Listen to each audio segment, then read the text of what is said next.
Heredity and opportunity. You are not barred from attaining greatness by heredity.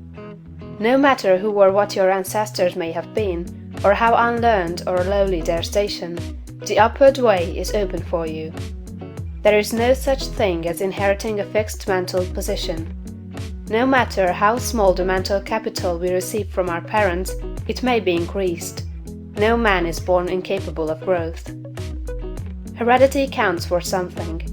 We are born with subconscious mental tendencies, as for instance, a tendency to melancholy or cowardice, or to ill temper.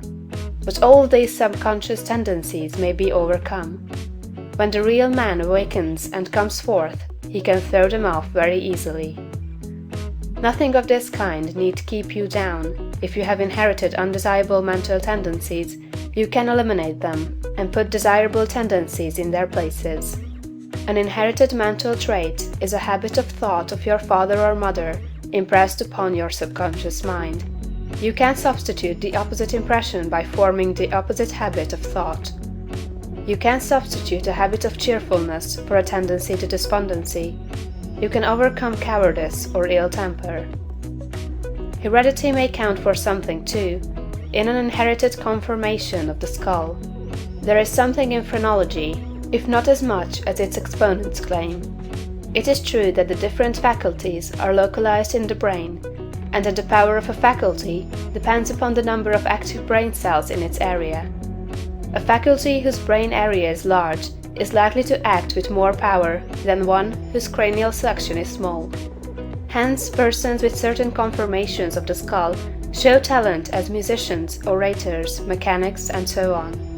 It has been argued from this that a man's cranial formation must, to a great extent, decide his station in life, but this is an error.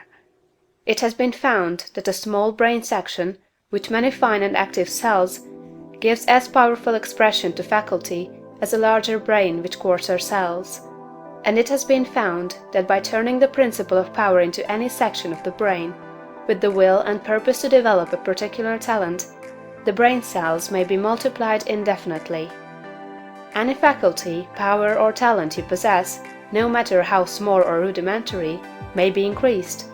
You can multiply the brain cells in this particular area until it acts as powerfully as you wish. It is true that you can act most easily through those faculties that are now most largely developed. You can do, with the least effort, the things which come naturally, but it is also true that if you make the necessary effort, you can develop any talent. You can do what you desire to do, and become what you want to be. When you fix upon some ideal, and proceed as hereinafter directed, all the power of your being is turned into the faculties required in the realization of that ideal. More blood and nerve force go to the corresponding sections of the brain, and the cells are quickened, increased, and multiplied in number. The proper use of the mind of man will build a brain capable of doing what the mind wants to do. The brain does not make the man makes the brain. Your place in life is not fixed by heredity, nor are you condemned to the lower levels by circumstances or lack of opportunity. The principle of power in man is sufficient for all the requirements of his soul.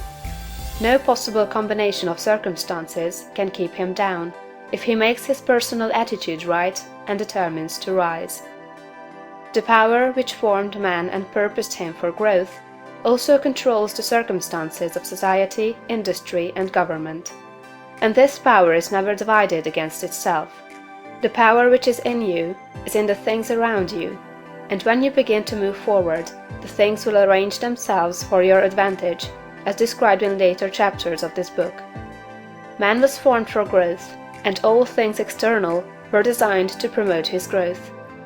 No sooner does a man awaken his soul and enter on the advancing way than he finds that not only is God for him, but nature, society, and his fellow men are for him also, and all things work together for his good if he obeys the law. Poverty is no bar to greatness, for poverty can always be removed. Martin Luther, as a child, sang in the streets for bread. Linnaeus, the naturalist, had only $40 with which to educate himself. He mended his own shoes, and often had to beg meals from his friends. Hugh Miller, apprenticed to a stonemason, began to study geology in a quarry. George Stephenson, inventor of the locomotive engine, and one of the greatest of civil engineers, was a coal miner, working in a mine, when he awakened and began to think. James Watt was a sickly child, and was not strong enough to be sent to school. Abraham Lincoln was a poor boy. In each of these cases, we see a principle of power in the man that lifts him above all opposition and adversity. There is a principle of power in you. If you use it and apply it in a certain way, you can overcome all heredity, and master all circumstances and conditions, and become a great and powerful personality.